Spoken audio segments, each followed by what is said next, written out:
नमस्कार। सभी बड़े बुजुर्गों, सभी अभिभावकों, सभी माताओं और बहनों को मेरा सादर प्रणाम। मैं अरविंद किशोर फिर से आप लोगों के सामने एक बार। मैं अभी लगातार 2-3 दिन से देख रहा हूँ प्रिंट मीडिया, इलेक्ट्रॉनिक मीडिया या सोशल मीडिया पर केवल एक ही समाचार पूरे हिंदुस्तान में दिखाया जा रहा है कि प्रधानमंत्री की सुरक्षा में चूक। आप लोगों को पता है कि प्रधानमंत्री की यात्रा जब होती है 48 घंटे पहले एसपीजी, भारत सरकार का गृह मंत्रालय अपने अंडर में ले लेता है। वहां की स्टेट गवर्नमेंट, वहां की राज्य सरकार केवल वहां की विधि व्यवस्था देखती है।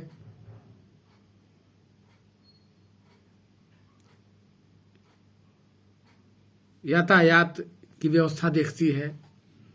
लेकिन ये सब सोची समझी रणनीति के तहत किया गया है। 5 स्टेट में चुनाव है। उस चुनाव को ध्यान में रखते हुए लोगों को मुद्दा से भटकाने के लिए बेरोजगारी चरम पे है, महंगाई चरम पे है, भ्रष्टाचार चरम पे है, नेताओं और बाबुओं की कमीशन खोरी चरम पे है। इस मुद्दे को गौन करने के लिए हमारे प्रधानमंत्री माननीय श्री नरेंद्र मोदी जी की सोची समझी रणनीति है ताकि देश की आम आवाम मुख्य मुद्दे से उनका ध्यान भटक जाए,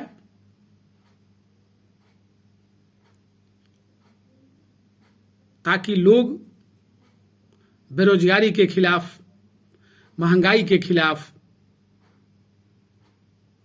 भ्रष्टाचार के खिलाफ, नेताओं की कमीशनखोरी के खिलाफ कोई आवाज को बुलंद नहीं कर सके, कोई मुख्य मुद्दा न बन जाए।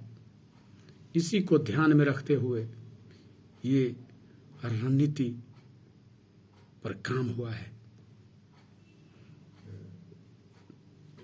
और जो भी इसके खिलाफ बोलता है, उनके जितने अंधभक्त हैं, जितने भाजपा के नेता हैं, सभी लोग केवल एक ही काम करते हैं कि यह कांग्रेसी है, यह पाकिस्तानी है, यह हिंदू विरोधी है। क्या ऐसे ही देश चलता है? यह हिंदुस्तान है। हिंदुस्तान का लोकतंत्र है जिसमें सभी धर्म के लोग आपस में मिलजुल करके, आपस में भाईचारा बना करके इस देश को आगे बढ़ाने में हमेशा कदम से कदम मिलाकर चलने का काम किए हैं और आज भी।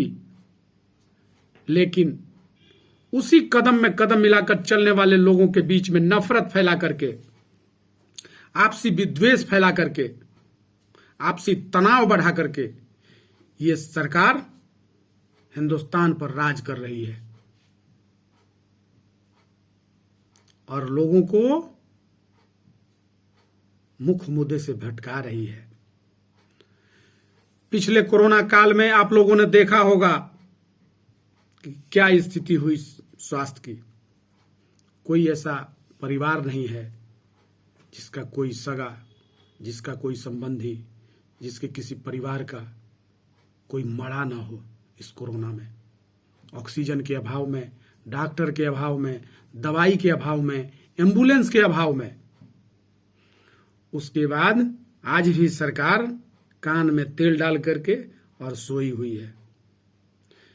सिर्फ इन लोगों को कुर्सी की चिंता है। हमारी कुर्सी कैसे बची रहे, हम कैसे सत्ता में बने रहें और सत्ता की मलाई खाते रहें। न इनको समाज से मतलब है, न इनको आम जन से मतलब है, न इनको बढ़ती हुई बेरोजगारी से मतलब है, न इनको बढ़ती हुई महंगाई से कोई परेशानी है।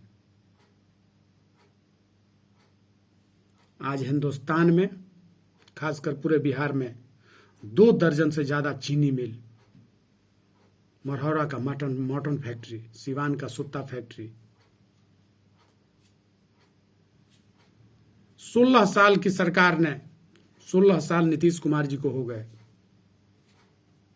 लेकिन आज तक इन्होंने एक सुई का फैक्ट्री तक नहीं लगाया। और जितने बंद पड़े कल कारखाने हैं तो खोलने का तो नामो निशान तक नहीं हुआ, न कोई इसके खिलाफ आवाज को बुलंद किया।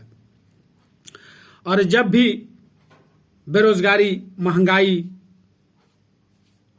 और बढ़ती हुई कमीशनखोरी के खिलाफ कोई आवाज बुलंद करता है तो जितने इनके अंधभक्त हैं, जितने इनके नेता हैं, सभी लोगों को लगता है कि ये कांग्रेसी है, ये पाकिस्तानी है, ये हिंदू विरोधी है। क्या ऐसे ही देश चलता है? आपकी अंधभक्ति जो है साफ दर्शा रही है कि आप अंधभक्त हो गए हैं किसी व्यक्ति विशेष के, किसी पार्टी विशेष के। अरे शर्म आनी चाहिए आपके जैसे लोगों को, जो दूसरे को अंधभक्त कहते हैं, दूसरे को पाकिस्तानी कहते हैं, दूसरे को हिंदू विरोधी कहते हैं, दूसरे को भारत विरोधी कहते हैं। आप खुद भारत विरोधी हैं, आप खुद जन विरोधी हैं। आपको न बेरोजगारी से मतलब है, न आपको महंगाई से मतलब है, न भ्रष्टाचार से मतलब है, न बढ़ती हुई कमीशनखोरी से मतलब है। आपको केवल सिर्फ केवल अपनी कुर्सी प्यारी है। इसलिए मैं सभी आम जनों से, सभी बिहार वासियों से, खासकर युवा वर्ग से हाथ जोड़ करके विनती कर रहा हूं कि आप इस मुद्दे को जोरदार ढंग से उठाइए ताकि आपकी आवाज उस गूंगी और बहरी सरकार जो मुद्दा से हमेशा भटकाने का काम करती है, उसके कानों में जाकर के गूंजे, उसकी रात की नींद हराम हो जाए और इस महंगाई, बेरोजगारी, कमीशनखोरी के खिलाफ उनको सोचने पर मजबूर होना पड़े। इस वीडियो को इतना शेयर कीजिए ताकि उस दिल्ली में सोए हुए नेताओं के कानों तक पहुंचे और बड़े बड़े बाबू जो कमीशनखोरी में लीन हैं उनकी कानों तक पहुंचे और पहुंच करके देश की बेरोजगारी, देश में बढ़ती हुई महंगाई, देश में बढ़ती हुई कमीशनखोरी खत्म हो सके।